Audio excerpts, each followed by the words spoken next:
Ellis.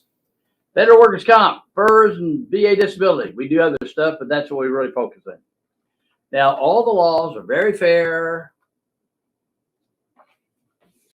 Why all the problems? This is the problem. One of the problems, the bias against senior litigant. Everybody has it. They don't know it. Years ago, an insurance company ran an ad for a long time, high prime time. We fight fake car wreck claims to keep your car insurance premiums down. Buy our car. Well, the ad says that if you file against that insurance company, they're going to fight you. It should have put them out of business. Should be on the comedy tour.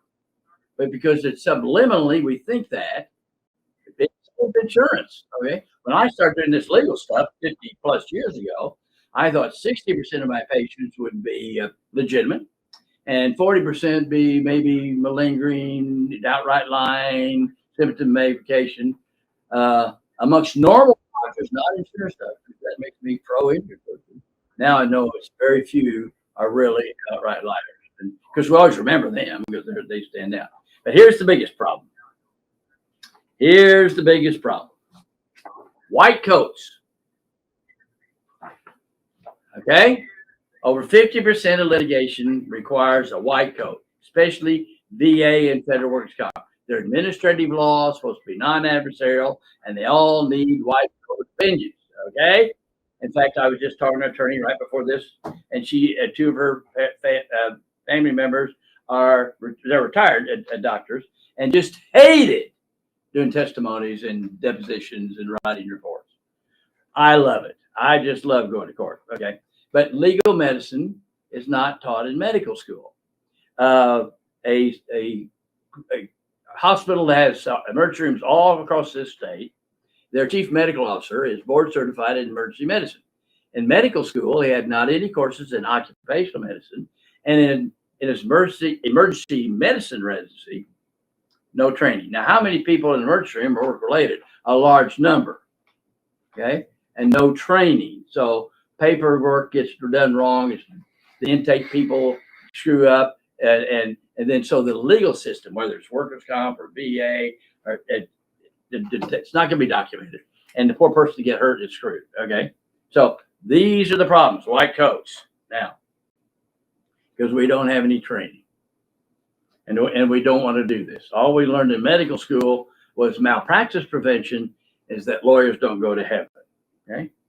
So the white coat is the big problem. When I started doing this in the early 70s, there was a doctor, orthopedic surgeon on state workers' comp. If you had a back surgery and a fusion, would rate that at 0% impairment. Now that's just fraud. Saying, well, the surgery made him well. No, it didn't. Then another doctor would write 50% with a strained back and operated and not touch the patient. Okay. So when I start doing that, that's who's doing it. Now, the reason doctors don't like to do this, you're going to be called a whore. I have a patient from New York that comes here for his periodic medical. To get his back surgery, he had to go to Europe because couldn't find a person that did federal workers' comp in New York do back surgery. So he comes here for his restrictions. The claims examiner said, you can't see Doc Ellis because it's over 100 miles. No, we only pay 100 miles. I mean, I'm not in charge of you for that, okay? Now, they're going to send him to a second opinion doctor. His senator intervened and said the second opinion doctor has 14 malpractice claims filed against him. He's under court order anger management. That's who the government's using. Now, it's not the government's fault. It's just doctors don't want to do this stuff. Every doctor or lawyer should have done one federal and never do another one. So they tried to find another doctor. They found one, but it was over 100 miles. So this guy said, it's over 100 miles. You don't have to go. And so they're going to pay a cab company to drive him to that second opinion. Oh, because there's nobody that does this stuff. Okay. So it's hard for me to find doctors to do this because the other side is going to call you a whore. An example, this was a motor vehicle accident, and in my office, there's a video. It's a video deposition. So there's a video in front of me, and the attorney for the insurance company, the respondent attorney's here, and the attorney for the guy that got hurt, the plaintiff attorney's here. And the plaintiff attorney said, take my referral letter where I asked you to do a medical opinion and take it out of your chart. and put it in that drawer. I said, you don't want to do that. Now, why would he do that? Because he's ashamed that he had to get a doctor to write a medical opinion. That's just part of what's needed. But everybody thinks that's a shame to be an expert witness, a hired gun. So anyway, so during the, so we go through my qualification. Now the respondent attorney starts to ask me about how much work I do for insurance company. I said, sir, I'm a professor of legal medicine. Let me help you out here. I know where you're going. Just trust me in this. Now, about 98% of the people I see are plaintiffs, people that got hurt, are looking for, and are in litigation through no fault of their own. Almost all my people are plaintiffs from either themselves or from an attorney. Now, really esoteric, complicated environmental issues, I do some stuff for respondents. Okay. Now, and then he said, well, what's legal medicine? And I said, well, legal medicine is different. Legal medicine, let's say you hired me to protect your client. You're trying to stop your client from paying money, and that's your job. Okay. And so if I do a report for you, I'm going to have to guard against the tendency for me to write zeros so you'll send me more business. But here, this person was sent me by John Doe, who's ashamed, but I've got to guard against the wanting to write high numbers so he'll send me more business. So I just tell the truth. Jesus reads my reports. I don't care who cares. Like I said. So, and because truth works. And so that's legal medicine.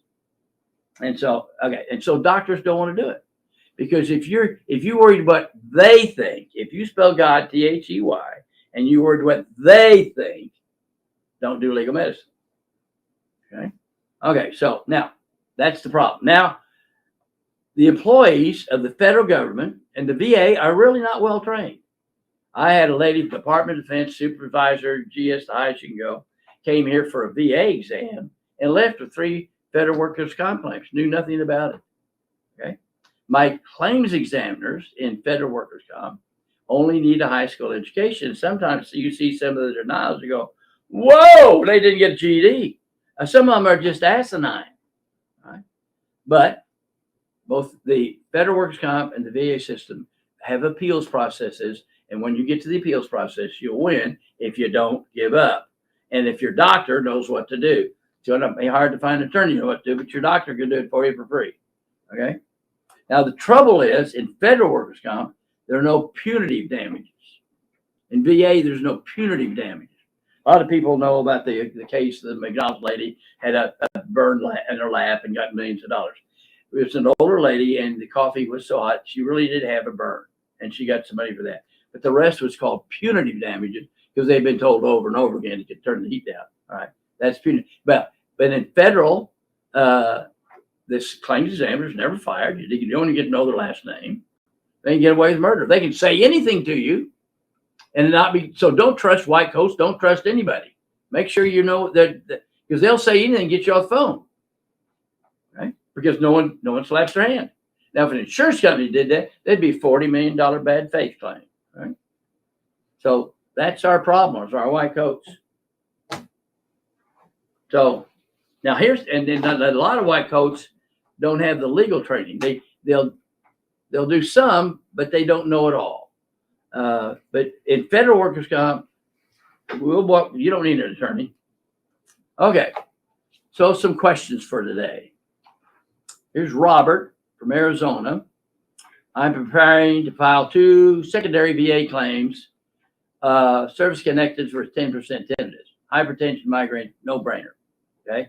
There's case law and medical information for that. Okay. Waiting on a insurance claim. You can go ahead and do it now. Okay. You have ring in your ears. You have hypertension, migraine. Now, if a migraine started in service, that's covered too. Okay. Also, tinnitus contributes to sleep apnea. Documentation. Lost my job due to migraines. So if you're unable to find a job, maybe your service-connected conditions make you individually unemployable or Social Security. If you're a federal employee, it may be that you could get federal employment retirement system. You can't do the job if you're retired. So talk to us about that. Okay, and now everybody does this. I realize the charge is $500 per condition. I wanted to ask if there's anything you might be able to do for me, my current circumstances, of course. Give us a call. Let's now, come on. Yeah, of course we're going to help you out. We're going to help a vets out. All right. Especially if you're Air Force. Let me explain why Air Force. I'm a flight surgeon in Vietnam up in the Central Highlands. Army flight surgeon, 155th Assault Helicopter Group. And the Air Force colonel calls me. Doc, I need a medical certificate condemning the mess hall so I can build a new mess hall in the officers club. So I do that. So once a month, the Air Force Chief Master Sergeant sends our guys 650 T-bones. So if you're Air Force, I got to do it anyway. I owe you. You know how things work. Okay, here's Fernando from Texas. Patient of yours for over a year, doing phone consultations, run to upgrade, add to the case, add my shoulder, been denied, surprise, surprise. And then in September, my paralegal said, you have to come in. And you're upset about that. And I guess that we could say that'll be the first case you lost against WC. First of all, you walked out on it. The case is not over. Now, I'm sure the reason you come in, we need to have, they weren't taking the telehealth. You're going to have to be seen so that you can get a denial so we can appeal the denial. You're practicing law, so you lost the case. Come in. I'm not upset with you, except that let me fix it, buddy. Get your ass in here. If you're listening, we'll get a hold of you until you come in. I know it's a pain, but that's the rule. So if you walk away from a game, you didn't lose a game. It's just nothing. Okay.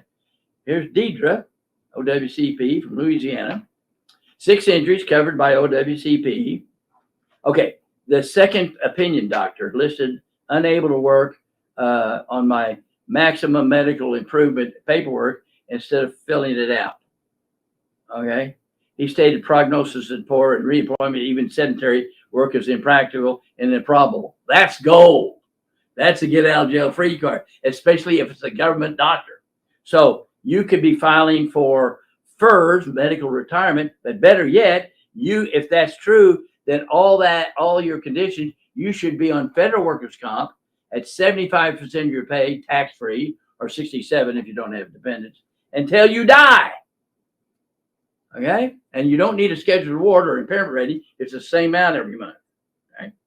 For instance, 60-year-old postal worker on a walker, and he said hips, knees, and ankles are accepted conditions, and he's on workers' comp.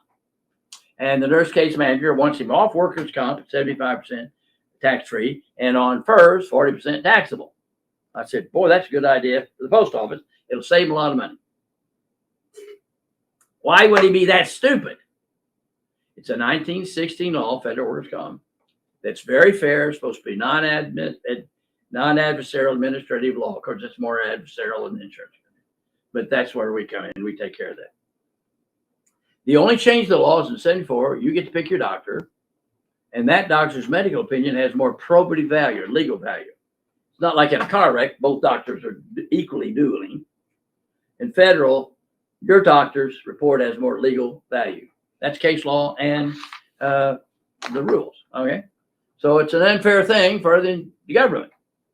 Okay, so you should be on temporary total disability, workers' comp, or FERS, or both. In other words, and if they fire you, if you're terminated, you definitely need to file for FERS within 1 year, or you don't need it. But you get your FERS, and you put it in your safe deposit box.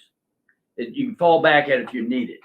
I had one person that was on temporary total disability at 75% of their pay, said, I want to go on FERS at 40% taxable because it's killing me every time I see something that says Department of Labor on it.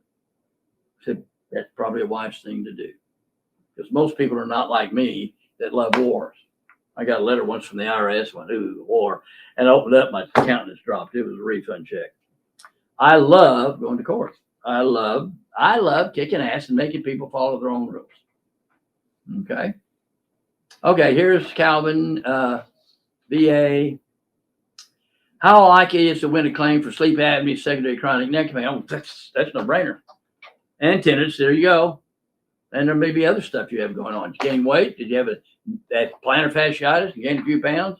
Yeah, because VA is that way. Now, if it were state workers' comp, I wouldn't even let you come in because I wouldn't let you waste the money.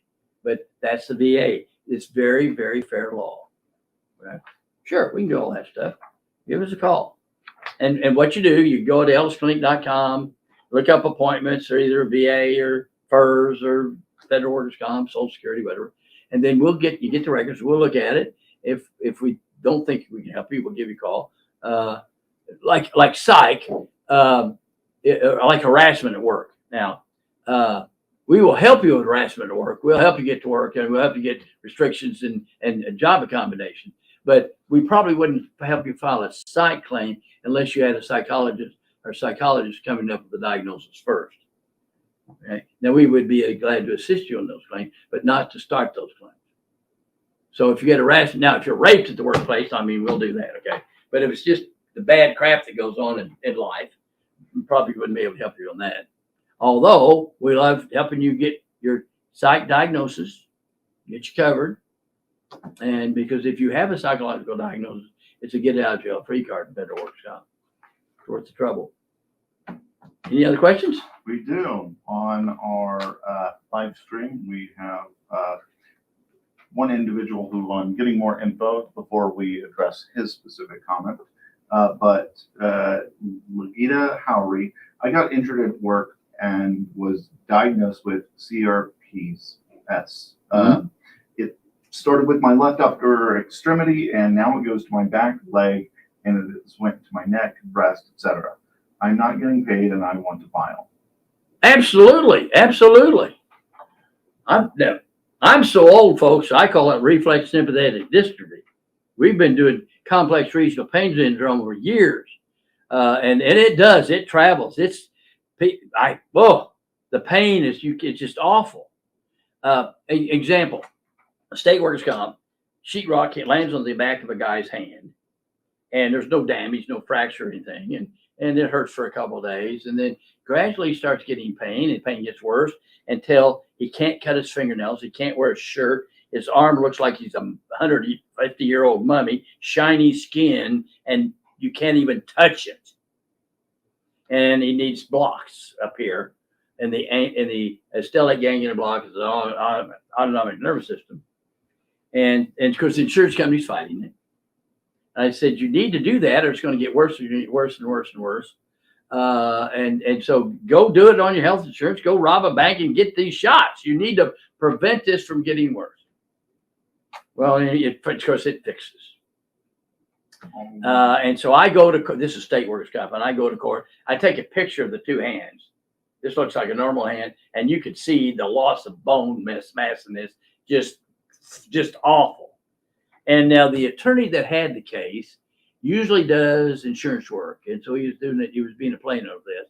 He comes in one day and said, good news. We got a joint petition. Now, joint petition means no future medical. I said, you damn son of a bitch. Did you see anywhere in any of my reports this person's going to not need lifelong treatment? So don't trust white coats. Don't trust lawyers. Find out the truth and take control and don't trust anything until you know exactly what's going on. Right? Well, we have a comment here from Damon Bradshaw. I honestly don't think VA doctors are willing to help veterans with their claims. It's stressful seeing VA docs, in my opinion. No, that's your experience in this true. I had a federal employee from Ohio who treats raters. These are people that decide whether to accept a claim in each state. And he said the doctors are not well trained at the VA, but it depends on the doctor you get. I know one that became a Christian and goes back to Vietnam as a missionary. He came in, the Lord spoke to him one time and said, so he came in, you're not being fair. So he came in, now his reports look like mine, just by telling the truth. That's all he ever wants you to do. In fact, I just hired a doctor that, that because some do, some know the VA system. The VA system is very fair, but some don't. All right. Because there's that subconscious bias. I don't think that any of the companies I hire them tell them not to give that. Although there may be somebody in the hierarchy that thinks that maybe the VA wants a denial. I don't think the VA from the up above says that. Now, in the VA system, just like the federal workers' comp system, once you get in the higher level, the Board of Veterans Appeals, Washington, D.C., the judges or lawyers, they know that it's pro-vet. Right? But then even if you've got a good C&P by a doctor, I saw a pilot, I got 10%. You got 10% for your meniscus. Your right medial collateral ligament is moderately loose, so that's 20, and this one's slightly loose, that's 10, and so you got screwed out of 40%. Okay. So, Ligita, how he follows up, should I just email you, or what's the best way? Okay, you go to ellisclinic.com, you fill out the appointment, send the records in, we look at it, and we will decide what to do and how to do it. Like Fernando doesn't want to come in for an exam. Well, you shot yourself in the foot, buddy. Come on in and let's do it. But we're not going to do it your way, because you don't know the right way. Lawyers don't know the right way. We do, because we always win. So we have an individual who posted a longer comment just now, which I think it's appropriate to read. So we can address this. Dr. Ellis, I'm a patient of yours. This is Greg Griffin. Mm-hmm. And during the holidays, I received a letter from Federal Blue Cross Blue Shield telling me that my FEHB was canceled by the post office and had 31 days to respond, which when I actually received the letter, I had less than a week before my coverage was up. I'm TTD, and apparently after being out for 364 days, this is what the post offices do. After a week of calling every person I could, I received multiple letters saying they made a mistake and are garnishing my OWCP check for the premiums. I never missed a payment, but they said they were taking the money, and that's that. That's out of our purview. You're gonna need some lawyer that helps you on that one if you find one. Yeah. Although you might send it to us, I'll have our legal department look at it, but we may not be able to help you on that. Okay, and that's wrong. I mean, there's no question about that. All right. So we have another. Now, if you're a rapist and a killer, the government would hire a lawyer to protect you. But since you're a real federal postal employee and worked all your life for them, you're screwed. For instance, the Employee Compensation Appeal Board and Federal Workers' Comp said don't do videos because they may be on medicine. It's not the job they're doing. Post office still does it to harass their employees. Speaking of harassment and surveillance, I got handouts on ellisclinic.com. All right. So we have here a comment from who is this? Fernando. My case has been denied a few times, now disputing the report that was provided from Ellis Clinic. OWCP will not recognize anything after the referee doctor from OWCP. That's the issue that I got. Oh yeah, okay. That's common all the time. So you come in, we start all over. You just don't quit. No, that's easy. We'll just start all over, and because it's never closed. Okay. So you see your district medical advisors and all those people, they're going to deny everything. That's normal. And let's do it, and then let's ask for an oral hearing, and let me talk to a human being. It's like 90% of federal Social Security's denied. Then you go get to talk to the judge on video and win your case. So don't give up. Let's start again. All right. So by the way, it doesn't cost you anything. We're going to do it. We're doing it. We're on the cuff. Yeah. All right. I guess we answered a question from Damon Bradshaw that submitted to Facebook. Do it again. I don't remember. Damon, if you sent your question and email on Facebook and we haven't answered it, please provide it. But let's get into let me interrupt. The best way to do it is send it by old-fashioned mail, piece of paper that people can look at, write notes on, take it around the office, and do brainstorming. Like if you have cancer, there is a team. So to get the team in, send it on paper. We're talking about comments for the web.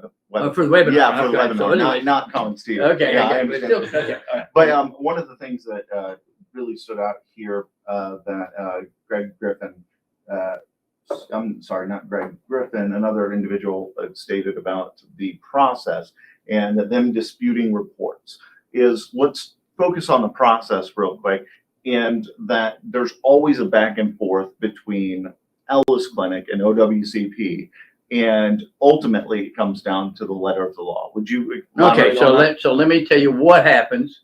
The law, federal workers' comp and VA our administrative law is supposed to be non-adversarial. In practice, that doesn't happen. So you file a claim, the claims examiner turns it down, and then you do you rebut that, and then they send it to a second opinion who's going to screw you to the wall, get over it, and then you do another opinion, and then maybe the referee doctor. Now, not every time. The ones that they're not all bad, but then let's go to an oral hearing, or we'll take it to ECAB, Employee Compensation Appeal Board, and they always remand it back. Same way, Google VA Veterans Appeals, Google Ellis, and you'll see Ellis report, remand. Okay, because we tell the truth, and we're going to tell the truth each time, and we need to find a mechanism to finally talk to a human being. By the way, I've not done an oral hearing since August of 2022. Now, when I ask for it, they just say they finally pull the chart, look at it. We don't want Ellis on the phone. All right, now let's talk about veteran benefits. Mhm. Okay. There's a lot of confusion about medical documentation, especially when people are thinking, okay, well, I had this injury in the military, but I don't have my record. What do I do? Well, most people don't have any records, and the records you have in the military are not adequate. So veteran service officers do not send anything to the government on military records. You need to start with a Nexus report by your doctor first. You don't send that stuff and hope that a hired gun at the VA doing a C&P is going to be on your side. The odds are against it. The federal employee from Ohio who said you need your own Nexus report came all the way from Ohio for his Nexus report here. Okay? He's the one who I'm actually speaking with. Mark Shippey is his name, and he's going to contact the office. Oh, great. To discuss some issues that I guess. Well, yeah, and talk to Paige. Yeah. Don't talk to me. I just work here. I'm just the hostess walking around shaking hands. I'm the Pillsbury Doughboy of federal workers' comp. So let's talk about to the extent, because we've got a couple dozen viewers. I wanted to illustrate to them to the extent that the federal government will. I shouldn't say the federal government. The administrators of the federal government will go out of their way to take advantage of an employee. I think Charles Gregory is This classic of the story. Okay, Charles, a mail handler in Emerald for 100 years, and he's got neck, elbows, carpal tunnel, blah, blah, all these claims accepted. And they get a video of him lifting his groceries out of the trunk and taking it into his daughter, and they file criminal charges, blah, blah, blah. And so there's an oral hearing in Emerald, and the union rep calls me, and I said, sounds like I need to come to the oral hearing. Doc, I've done this for 23 years. I've never had a doctor go to an oral hearing. Now, I tell you what, folks, I get upset when I get a compliment for doing what a doctor should do. I should not be a hero for going to this oral hearing. If you're going to do federal workers' comp doctors, then you need to kick ass or stop cherry picking. Because then if you don't, they'll think there's no out. They won't know there's another method. You're denying them their appeal. So anyway, I get out there. I got this really big retired federal judge, University of Texas law professor. Well, this lady's a pistol. I bet she was a phenomenal judge. Now, she's seen horrors all her life from insurance companies and from plaintiff attorneys. And so she assumes I am, which is a legitimate concern. I am not hurt. My feelings are not hurt because that's what she's seen. Dr. Ellis, what are you getting paid? Well, by her attitude, body language, and everything, obviously she has an attitude. Well, anyway, I went. Now, I wouldn't have done this in federal court. Federal court is, whoa, it's not Judge Judy. Okay. I got to last but with me. Well, as if she was in federal court and had the authority for contempt or jail. This is an oral hearing. You don't even have to keep a record. It's an informal oral hearing. This lady has not read the law. Now, if I don't take over, this guy's going to jail. So I get up and I slowly walk around the room, slowly get up to her so she has to turn her head, and I'm looking in her eyes this close. Ma'am, I'm a clinical and social professor of legal medicine. I am probably the world's leading authority on the medical, legal, criminal aspects of the Federal Employment Compensation Act. Now, I've taken off 2 days. My wife's at home with the moving van. We're moving this weekend. I'm paying all my own expenses. I got steak last night, and they're damn sure you're going to buy me some beers tonight, and you don't need to teach me ethics. And I'm going to tell you the truth, and I don't care if hair lifts you and anybody in the room. And now, so you're guy, oh my God, he's crazy. We're going to jail. Of course, this lady is a phenomenal judge. I mean, this lady's so far above me. And I mean, wow. And she goes, okay, tell me what you think. And so she turned me loose, and I went on for 20 minutes. The supervisor and the attorney, I don't know if they raised their eyes because they never raised their head. They said that when I left, she pointed and said, you settled this for lunch. You don't want my opinion. Gave it to him anyway. Raked him over the coals, which they should be raked over. Doing that to this guy, filing criminal charges against this man's work. Been a hard-working guy, never had a traffic ticket. And so I'm showing when I die that Amarillo management thinks I'm the Antichrist, and it'll become mythology in North Texas. But that should be done by any doctor that does federal workers' comp. Now, doctor, if you don't do that, don't do federal workers' comp.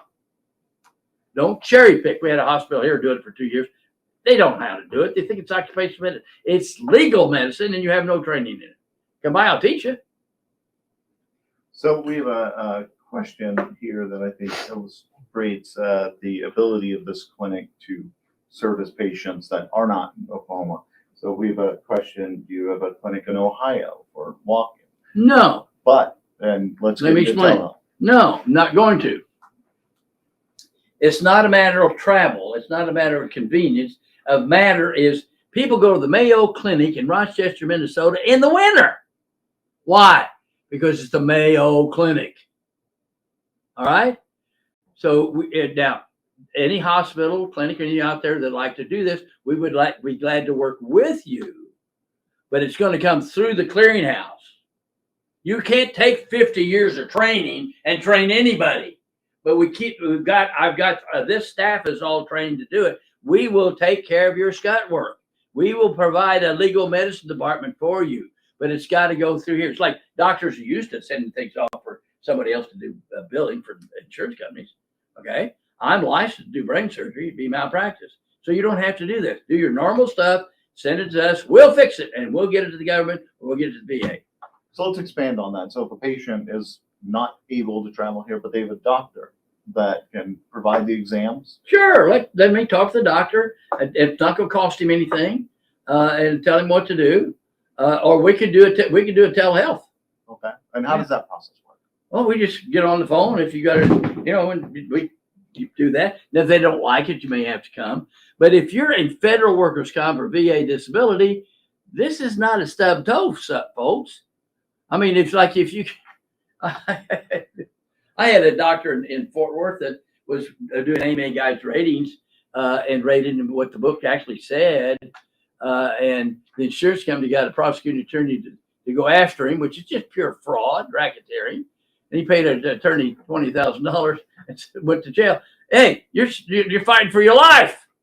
Call me, I'll take care of it. I mean, that was just fraud. You're playing with the big boys here, folks. I'm taking on the federal government up until 2009. Every 3 or 4 months, I'd have somebody in the Department of Justice come in to intimidate me. In the real world, that's called Racketeering RICO Act. Okay? So if you want to do federal workers' comp, you better have balls.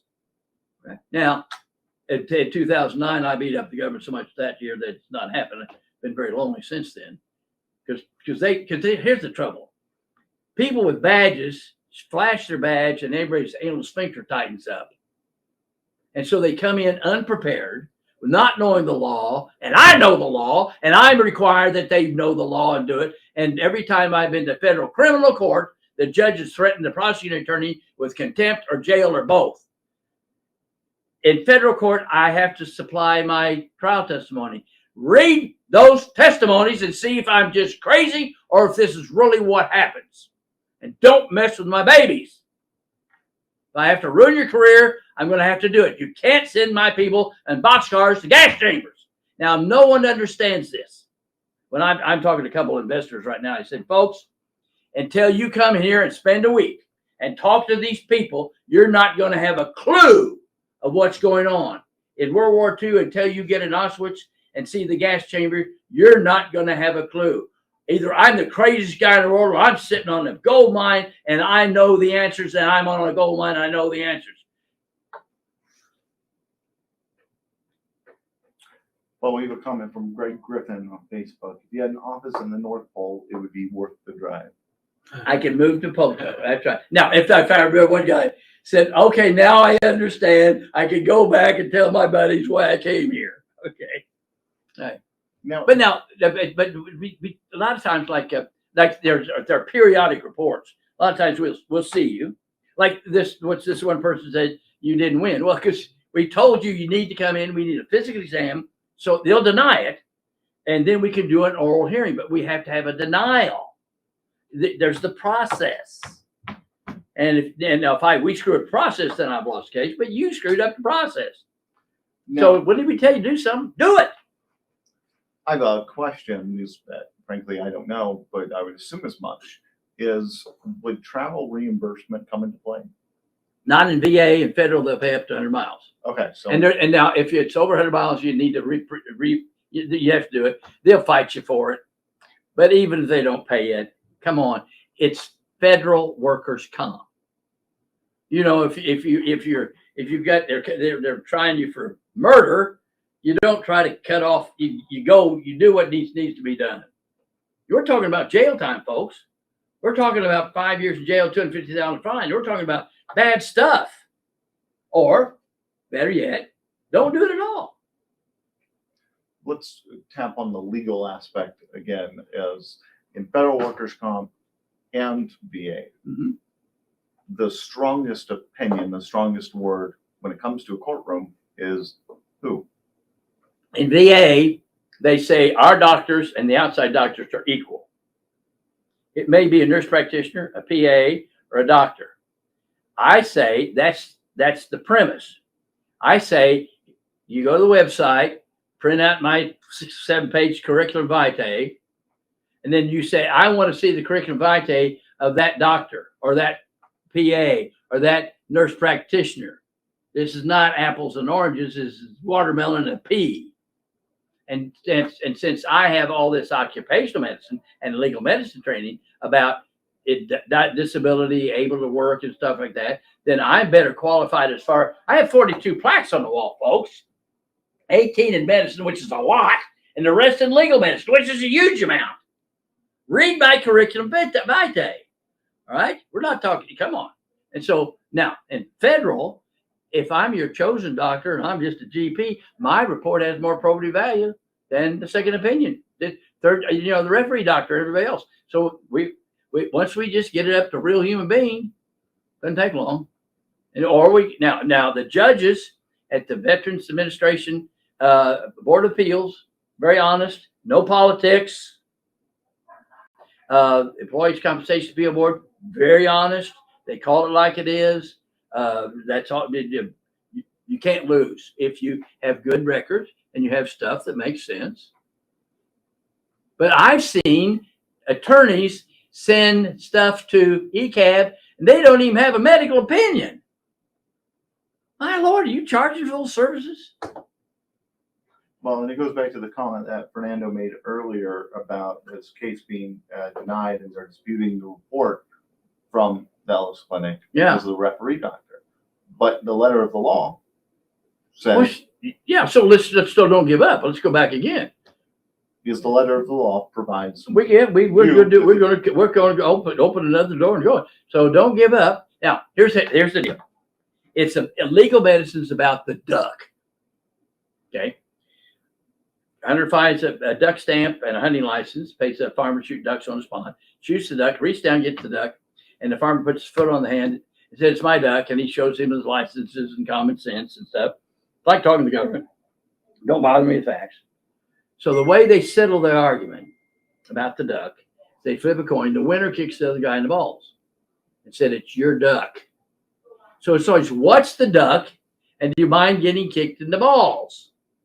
So like I told you earlier, there was a person making 75% tax-free on workers' comp, but wanted to take FERS, so he stopped that. His duck was, I need to get out of the stress. And that's a reasonable duck. Or sometimes, I had a person the other day, it took me 4 hours to calm him down. He's bipolar. But that's okay. If you're crazy, you fit in, because I was crazy too. I mean, okay, if you're mad at me, that's okay. I understand. You're transferring the anger to your doctor. That happens all the time. Don't worry about that. If you cuss me out, I'm not mad. Okay. So, and he wants this and with this. What he really wanted was the government to apologize. I said, that's never going to happen. There is no government. There's a GOV. It's not an entity. Ellis Clinic PC is a corporation, not an entity. Justice occurs after death. Now, what's your biggest problem? Couldn't pin him down. Well, he's got a claim that he's on workers' comp for. And so stay on workers' comp, but you can't talk to me anymore unless it's through your attorney, because it's hard to calm you down and get you focused. But that's okay, because you're bipolar. It's not your fault. I can do a functional MRI and say that's schizophrenic bipolar. I have if you have Asperger's or something like that, or if you don't have an IQ, or you're an asshole like I'm an asshole, that's okay. So we have a question here from Damon Bradshaw, which I see he also just sent us an email to. I'm going to read a shorter one on the chat, and we can respond to his email later. Can you assist with medical opinions regarding hearing loss and tinnitus to faulty 3M hearing plugs? I have substantial medical documentation for both. It's been hard communicating with my attorneys or VA doctors for a Nexus. Served in Army 12 Bravo from 99 to 03. If you have those 3M plugs, there are people advertising that. Go to that law firm. They probably have their doctors. I'd be willing, but they probably already have doctors that are well trained and how to do that. Now, because as a flight surgeon, that's one of the things we do. Is hearing. Yeah. But you can. But that's a personal injury. That's a different thing than VA disability, which is. Well, I think he's actually talking about VA disability. Oh, VA disability is easy. Okay, and VA for establishing. Yeah, no, VA disability. In fact, I can almost count my hand to people that went into the military and just basic training, just the firing range, don't have ringing in their ears. Aborigines in Central Australia and Pygmies in Central Africa, old men don't get hearing loss. They're not around mechanized stuff. The reason men have more impairment is because they have more lawns, and it has nothing to do with whether you're male or female. It's noise. Anytime the noise is so loud, you have to raise your voice. It's going to hurt your ears. So we have another question here, but I don't think they posted it on the right page, because I don't believe their name's Beautiful Sunrises and Sunsets.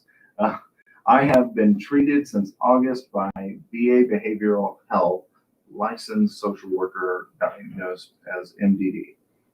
I have been on meds since August. VA only accepts diagnosis from psychologists or psychiatrists for claim. Can I file? Yeah, I'd file, and maybe then they will say, and go ahead and file it, and then they will send you for CMP by a psychiatrist, psychologist. And then if they agree with it, then you're home free. It doesn't cost you anything. And right now, I don't have enough to do that now, but I'm talking with the company to add psych to legal medicine, which is needed. Pray about that it comes to pass, so that we can open that door for everybody, because obviously psychiatrists, psychologists are not trained in legal medicine either. But I think if you file a VA claim or a federal work comp claim, you ought to file for PTSD that begins in 6 months from going to the administrative law of the federal government.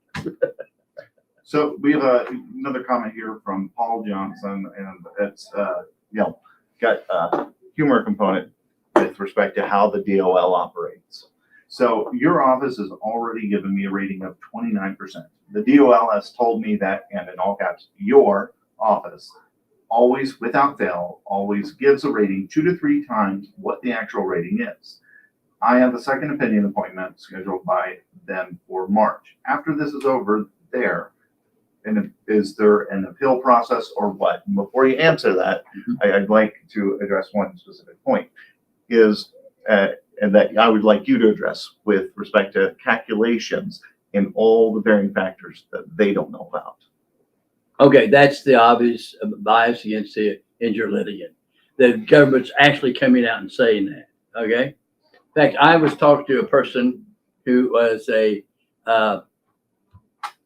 Social Security judge, has 100% of federal workers' comp, 100% VA disability, and he was mad at people that filed for Social Security.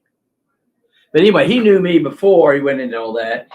He worked for insurance companies, and I was called the feel-good doctor, as if that was a bad word. No, I call it like it is. Now, because of the bias of the injured litigant, and you can see what this happens. For instance, this is the AMA Guides to Evaluation of Permanent Impairment. I'm an editor of, this is the fourth. I'm an editor of the 4th edition. And I'm sitting in, and I'm talking to all these doctors, and I'm hearing them say, oh, we don't have to give this anymore. Oh, we don't have to do this anymore. As I say, we're working for the insurance company, and they are. This chief editor does work just for insurance companies. AMA, you sold your soul. I'm calling it like it is. And I'm the only guy on there that sees plaintiffs. I'm the voice in the wilderness. Now, we have a occupational medicine organization in Oklahoma. There's just a handful of us. And I'm the only guy that sees plaintiffs. Everybody else either works for Concentra or insurance companies. Okay. So let's talk a little more about that disparity with respect to, him being told by someone at the DOL, oh, well, they're rating him higher. They don't know what you know. They don't understand the complexity. They're just pushing papers. Okay. If it was 1934 and you're a black man and they screwed you, you wouldn't be surprised. Okay. It's the same thing. There's a bias. Oh, by the way, I'm looking for a term. Now, there's racism, if you're a bigot, racism, but it's not racism. There's a bias against anybody that files the claim. Is it litigationism? There's probably be a word. This bias or antagonism. That's just outright. They say it out loud. Saying the quiet part out loud. They say it out loud. Now, either I'm a liar and the 29 is wrong, but I've said since I started doing this 50 years ago, if you're asking another party to pay, let's video it. Boy, those second opinion doctors will be out of business in one visit. Because you go in there and they didn't. I bet they don't have a 2-point discriminator, a monofilament in their damn office. Because you only spent 5 minutes with me. You didn't do this, didn't do that. I've never seen that piece. Never seen that. I've never seen that. And we measure it and we do it right. Now, the way you do that, you'll send the DME and he'll look for some reason to nitpick it. But then next year, so go and take your money. And then next year, do another one. So, but see, next year, the 29 went down to 25. You wouldn't put anything back. When it went up 32, you get some more money. No. Well, we've got a few minutes left here. So if anyone has any final questions they want to ask Doc live, please post them now. But Doc, let's take a moment to draw all the way back to why you got involved. Doing this? Yeah. Why do you do like everything else, it's a God deal. Paul says, stay in the calling to which you're called. All right? And obviously preachers are called, teachers are called, but everything's a calling. It doesn't matter if you're sweeping forward. So I'm in medical school, and all the doctors get drafted. Anybody go to flight school? Yeah, I'll go. And then, of course, that was great training in occupational medicine, the beginning of my legal training. Then a family practitioner, small town, and the attorney said, "Will you see?" I delivered his baby. "Will you see a state workers' comp?" And I saw it, and I really enjoyed doing that. So I'm walking down the hall one day with my friend, a fellow family practitioner, not even eye contact. "Now, John, if you do much of that workers' comp, you'll be known as a workers' comp doctor." "Oh my God, I'll lose my salvation. Go to hell." And 6 months later, "Wait a minute, I love the law. I'm good at this." And so the rest is all self-taught. There's no book of what I know.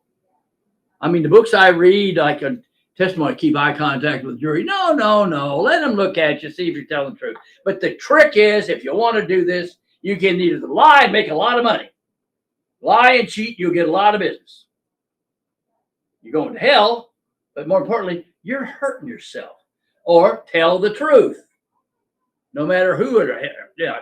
I told this vet one, said, "No, I don't think your glaucoma is work related, and I'm keeping your $500 because it's longer to say no." But there are probably case law and a doctor that will find it, so it won't hurt my feelings if you do that. But I am not going to do that. And he was, "Okay, you're honest, doc. I can live with that." But this is administrative law. It's big business, folks. Don't just walk away if you don't want to go. You don't want to travel.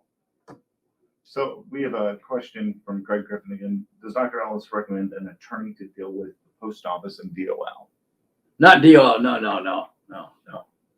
Now you need an attorney for FERS, for medical disability retirement. No, we can do all that stuff.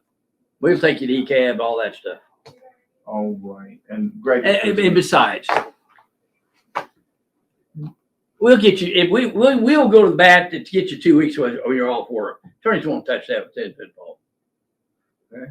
All right. But it's okay to have an attorney, and it doesn't hurt to have an attorney. I mean, if you've got a report and it's a copy of the patient, copy of the attorney, then if you're a claims examiner and you're on the fence, well, he's got an attorney, I'll go ahead and accept it. That's worth the money. So we have a comment here, or a question rather, from Jamie Thompson. After an appointment, how long before I receive my IMO? I have an appointment 2/26. My intent to file expires in April. Oh, usually within 6 months. No, we do it the same day, and then how long it takes to get through transcription and stuff, probably a week or 2 weeks. At stat, it'll be the next day.